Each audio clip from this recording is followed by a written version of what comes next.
Move it! You're missing little buzz buckets! Hey, surprise drinks! Seriously, though. New York City, here we come, baby! Ready your Preston, Scott. Check. Lunch.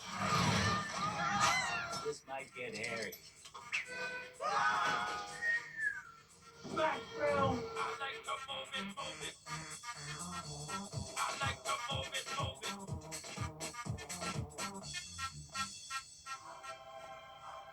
A sequel has a challenge of walking that line of wanting to, deliver what people expect. There's a tone of Madagascar that's fun and funny. Come on, where on earth would we go on vacation? I don't know about you, but I want to go to Connecticut. First thing you think about is where do we leave our characters, and what would be the next step in their story?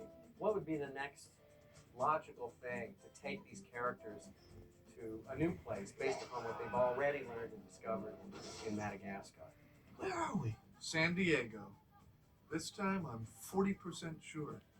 So from there, we figure, well, let's take them back to the place where at least their species come from, so they can deal with what that may mean to them. Hey, you're a good-looking group. Hey, Marty, Marty. Madagascar was this fantasy land, but African people have seen Africa, and they know what Africa is like. And so we wanted to create an Africa that no one has really seen before and work in the style of Madagascar. What's totally different is that we went from Madagascar 1, which were walls of dense jungle, to Mad 2, which is a horizon line, the savanna and plains of Africa. We were lucky enough to go on safari, and it put everything in perspective because you feel very small because this ancient land and these animals, and you just really had a sense that this is a different world. When you get to Africa, you just realize how big the place is. There's grass and trees and plants that look like, familiar places, but when you get there, it opens up and it feels like you can see the curve of the earth. At that point, we realized, wow, we really need to get the scope to sell Africa in this movie. So how are we going to do that? You know, grit and spit and spit. A lot of spit and grit and stick to it in this. Africa, sort of macro scale, it's very simple. It's a horizon line with sky and grass. But on a micro level, it's very complex and sophisticated. The landscapes, we had to develop a whole grass system. You see the grass moving in the wind. We really wanted to capture that. The grass is very difficult because, well, basically the computer has to generate every single blade of grass, and that becomes just a lot of data to handle. But not only do you have to create the grass, because you can plant all the grass and the grass looks good, but it also has to move. And it also has to, compact under footprints. And when you have a herd of zebras running through, 3-foot tall savanna grass, it gets really challenging. And also we brought just a thick dust to everything at that point. And every time the crowd moves around, you can see that it's just dust. So we have crowd dust, we have ambient dust, which is kind of the dust that hangs out in the air. We have foot dust, we have plane crashing dust, we have grit. There's like a million different types of dust that we discovered are out there. And I think we found most of them. Welcome to the herd, Marty. Me in the herd? Big challenge on this movie was the crowds. Herds of zebras, herds of hippos, pride of lions. So it's a lot of animals. I think we built maybe 12 different types of animals, lots of variation. So just in terms of the amount of characters we've had to build up, that's kind of huge. We've recruited a few extra thumbs for you, Skipper. In the case of the monkeys, we needed to create this impression of mayhem, like it's complete chaos. And therefore we needed a lot of variety in those animations. The choreography of it got very, very tricky because you also want to direct the attention of the audience to what's important. So those were probably our trickiest choreographies with the crowd system. More difficult for us sometimes is getting our characters to pop off of these big masses of animals.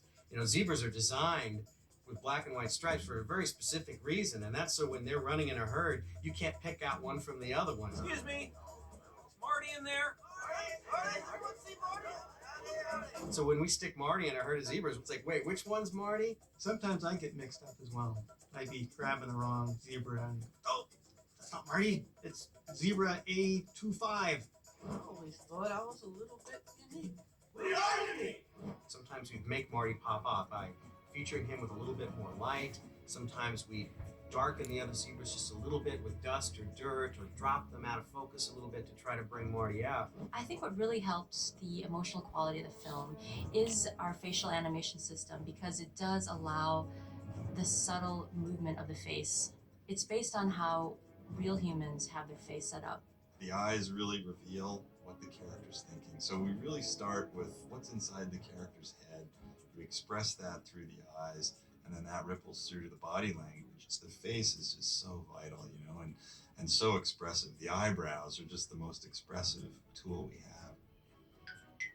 Reference footage is really important for us. We film all the actors doing their lines. We don't go copy what they do, but we do sort of use it for inspiration.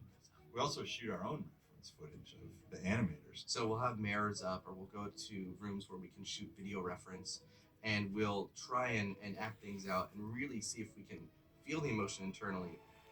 And then once they find something they're happy with, they can bring it to the directors as a really quick way of kind of exploring the possibilities of a scene. Move it, move it, move it, move it. Coming up with dance moves for them has been really, really fun. There's a lot of dancing in the movie, it turns out.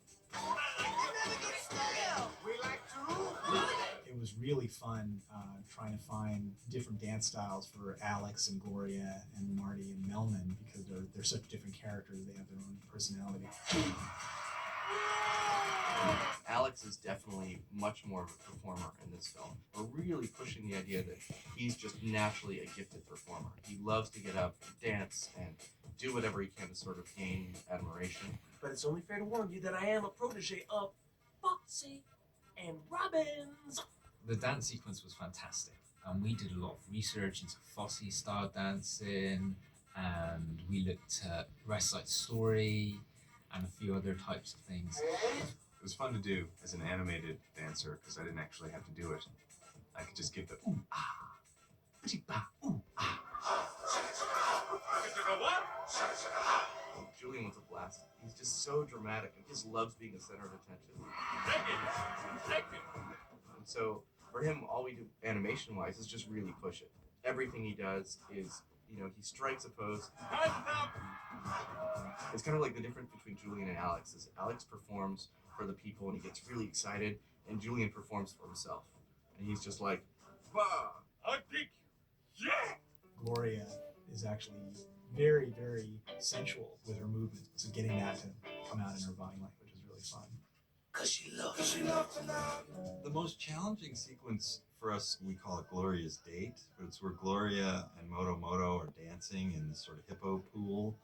And it was this incredible, sort of union of movement and dance and rhythm. We wanted to include some of that sort of feel into this move. It turned out to be a really, really difficult sequence to get just right. I think, we really nailed it. She loves tonight. We're really, really lucky to have Will.i.am from the Black Eyed Peas come and join our music team on this movie. Feeling out of place, really feeling strange. Take me to a place where they know my name. Hans did an amazing job on the first movie. He's just blows me away. So putting Hans together with Will right away defines a whole other sound.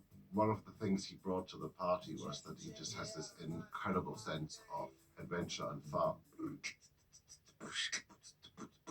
Just hearing that changed the whole landscape for me straight away. And I instantly realized, hang on, this is going to be really good. Play a little V.I.V. you dance. So the Traveling song, I got a track from Hans Zimmer. So I listened to it, and then I just thought of my life. So I wanted to have like an interaction between a person's perspective of always traveling, not really knowing what home is. Outside of working on the film, I'm a fan of the film. So I'm like, you're gonna change the movie? You can't. The movie, it's gonna be in it. And they're like, yeah. I was like, yeah, that's what I'm talking about. Y'all know this one? It never gets stale. We like to. That song is part of the film.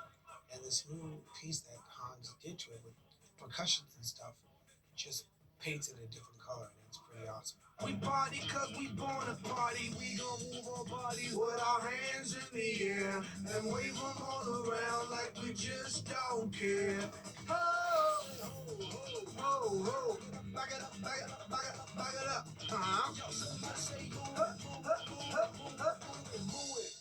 That's dope. It should be fast like that, dude. It should be like, move it. It needs to be like that. That's dope. I'm always stuck in this dark room, you know, it's the movie in front of me. And him coming in, it's like sunshine coming in. It's exciting. It's like, you know, he brings the world with him. It's fantastic.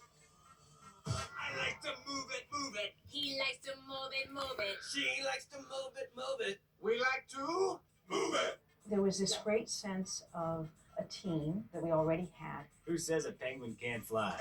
We had this opportunity to look at what we did on the first movie and say, well, how can we take what we loved, do it again, and then go even further? We're just fortunate enough to have such talented technical and creative people. With all these minds on it, they came up with solutions where they kept pushing and creating everything you think is too big to ask for. They'll come back and say, we can do it, which is a dream come true, you know, for us.